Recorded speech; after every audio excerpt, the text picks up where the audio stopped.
Y'all ready to be history? Get started. Welcome. Hi. Hello, everyone. To the Pro Audio Suite. These guys are professional. They're motivated. Thanks to TriBooth, the best vocal booth for home or on-the-road voice recording. Introducing Robert Marshall from Source Elements and Someone Audio Post, Chicago. Darren Robert Robertson from Voodoo Radio Imaging, Sydney. Tech to the VO stars. George the Tech Whittam from LA. And me, Andrew Peters, voiceover talent and home studio guy. Line up, ladies! Here we go. And welcome to another Pro Audio Suite, thanks to the TriBooth. And if you want to save $200 on your new purchase of a TriBooth, just use the code PAP200 and $200 will be coming off the price. This week we're looking at a new piece of kit. This is the Zoom F3. We did get a small tome written by Robert. So instead of reading it, because I'm not really big on reading books anyway, we do have the audiobook version, which we're about to launch into.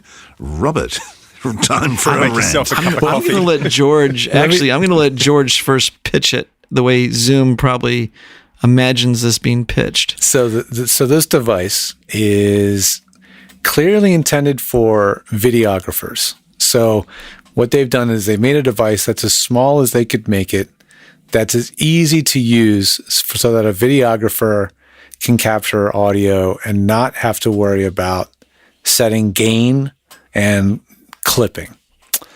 That's the basis of this product. It's very small. It's got two mic preamps.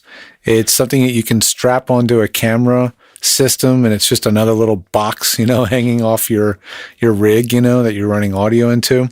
And that's its intention. So, and the way they do this is by doing 32-bit float, which Robert's going to get into what that means and what it can and can't do. But the concept is that you don't have to worry about the gain. You turn it on, as long as it's set to the right mic mode, whatever that is, phantom power, etc. You just turn it on and hit record. As a videographer, that's a dream. So the concept here is that it's for the videographer who doesn't want to have to worry about setting gain and ever worry about clipping. No matter what the signal coming in is, it's going to be clip free, but also not compressed and not gated or anything. Just infinite gain, infinite noise floor, infinite everything, and you never have to worry about it. So in theory, it sounds like the miracle device for a boom op or a videographer or maybe even a voice actor who has to record themselves doing characters, and their dynamic range could be 40, 50 decibels or more. And they're always wondering, should I be riding the gain? Should I turn it up and down? What should I set my gain to, etc. So this theoretically solves all of the problems. Just hit record and you're set. So Robert, tell us why that seems like a bunch of hocus pocus. So this goes back to one of our very first podcasts, and we were talking about what do I need to set the gain at? And I said, set it low and don't clip, because the resolution at 24-bit is, if you record at minus 48, you have 16-bit resolution in your 24-bit recording. And that's true. But you only have a 16-bit recording. So if you want to do better and you want to optimize things, you will turn your mic preamp gain up. Because if not, you are just capturing at lower resolution. And that's literally what they are suggesting here is don't adjust your mic preamp. Don't optimize your gain stage between your mic preamp and your recorder. If you're recording a cricket farting, use the same setting as when you record a jet engine, is literally what they're suggesting. But you will not get the same resolution of your cricket farting as you will with the jet engine, because your cricket farting will be 5-bit recording. And they say, okay, now with 32-bit, you can just add the gain later. But as my email said to you guys, fake gain, fake news, or fake news, fake gain. What 32-bit is 32-bit float. Basically, it's 32-bit float. What it basically is a 24-bit capture, and then it has a 8-bit multiplier gain setting, basically. So if you capture in your 24 bits, you're only using 8 bits of it. And then you go over to that 8-bit gain area and crank it up in volume. you've not gotten your missing 16 bits back. They are lost for forever. You never captured them. You captured at lower resolution. So this is just one of those products that's like a race to the bottom. Don't learn how to do better. Just do worse. Do worse good enough. Yeah, fix up the worst. Yeah. Yeah, it's like you're not getting your gain back by not setting your gain in the first place. You are just capturing less data. There's no way that Zoom can clairvoyantly know what your gain setting needs to be. They are just setting it very conservatively low, like we've suggested doing before. But you have to realize that when you do that, you are, at least in theory, losing resolution. And taken to its extremes of recording cricket farts versus jet engines, there will be, at some point, you record so low, you capture so few bits that you have truly lost resolution. But with 32-bit floating from memory, you can actually have a very loud source and it won't clip. Is that correct? It's not true. You can see what 32-bit float is really best used for is after the fact. So I have a sound file that I want to change the gain of later because I want it to match up with another sound file. So you can turn it up or turn it down because the 32-bit float, think of it as a sound file with a gain knob attached to it. It's like, here's your level. It's captured in stone. Here's a chunk of bits, 8 bits, that we can adjust that with. So things you can do like this. You're in a workstation and you want to turn up a sound file. So you crank up the gain. And what would happen with many things, if you want to make it louder and it doesn't have any more bits to go louder, it just loses those top end bits.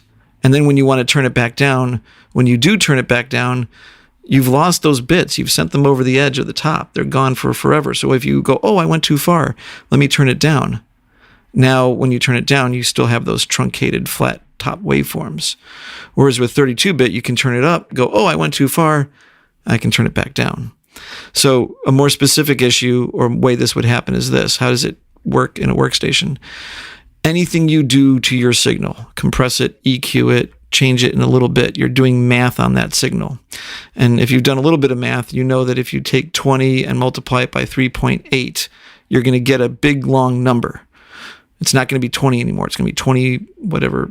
It's going to be 60.6899, whatever. I don't know what the number is, but you're going to get a big, long decimal place when you do that. And if you have a fixed 24-bit word, at some point you're going to just truncate. You're going to say, I only have 24-bit slots for that. And so once you lose those lower bits, they're lost. Whereas with 32-bit, you can turn it up and down, and you're always keeping your original 24-bit word intact, and you're just multiplying or dividing it, but you never clip it, because if you do clip it, you can turn it back down. It's not, I guess it's kind of hard to explain, but if you have a bunch of compressors going one after the other, and your first compressor, say you turn the gain way up and you flatten the crap out of your signal, and then the second compressor, you turn it way down. If you don't have 32-bit float, when you turn the second compressor down, you just have the distortion of the first compressor. But if you have 32-bit float between plugins, then what you turn up, when you turn it down, you keep the resolution of the original signal intact. You don't run it against the wall. So it's best used for post-processing, because it can't be used for processing ahead of time. You don't know what your gain setting is ahead of time. Am I going to record something loud or soft? That's what preamps are for, people. Mm-hmm. That's really funny, actually, because Pip, who was on last week's show, he was called by a friend of ours, a mutual friend who lives around here. He's a musician. He'd just got himself one of the LA compressors. I can't remember. It was a Warm Audio LA. LA2A or something, or yeah, it was not the 2A. It was the it's a WA2A, right? The Warm Audio. Yeah, well, that's their WA2A. Yeah. Yeah. But he was saying, I've got this thing. I just can't get any level out of it. I'm hitting the output and it's just nothing's happening. So, and I'm thinking, I said, have you got it plugged in properly? Are you going through the DI? No.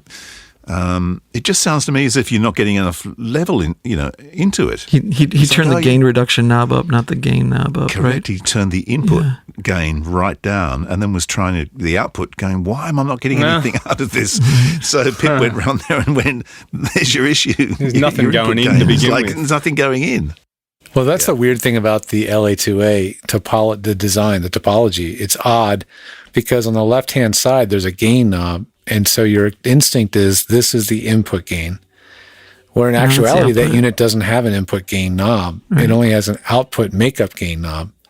And it's on the input side on the left. So it's very confusing it's not confusing if you don't know anything about gear. It's just, it is what it is. It's very simple. It's a 2-knob compressor. It's very simple to use, yeah. But if you think of the gain knob as input gain, as any of us would think of it, it doesn't do that. It's actually the makeup gain or the output level that you get out of the LA2A. So it's really what you use to set the signal that goes to tape, so to speak. It's odd, but I love its simplicity. I think it's a really, really nice sounding processor. I throw it in a lot of voiceover stuff because it's got the perfect attack and release time for voice. It's nice. Yeah. There you go. So Zoom F3. Or any 32-bit recorder. I think the same of the sound devices. Like 32-bit recording is you're going to capture 24 bits and a bunch of 0 bits at the end that then you can use to fake it later to adjust your gain, but it's not necessary for capture. It's a post-processing thing. Another time we'll talk about another direction on setting gain when we talk about the Yellowtech Puck 2 Leah, which takes an entirely different approach to how to deal with the problem of how do you choose your gain. So we'll be talking about that just as soon as I've had time to really get it running and understanding how to make it work. It's going to be interesting, I think. Looking forward to that one. All this talk about floating has made me feel like a Pi and P floater, so I'm off to Harry's Cafe de Wheels, I think. Yeah, and we should explain what that is, but we won't. Look it up. Google it. Well, that was fun. Is it over? The Pro Audio Suite, With thanks to Tribooth. recorded using Source Connect, edited by Andrew Peters, and mixed by Voodoo Radio Imaging. With tech support from George the Tech Whittam. Don't forget to subscribe to the show and join in the conversation on our Facebook group. To leave a comment, suggest a topic, or just say g'day, drop us a note at our website. ProAudioSuite.com.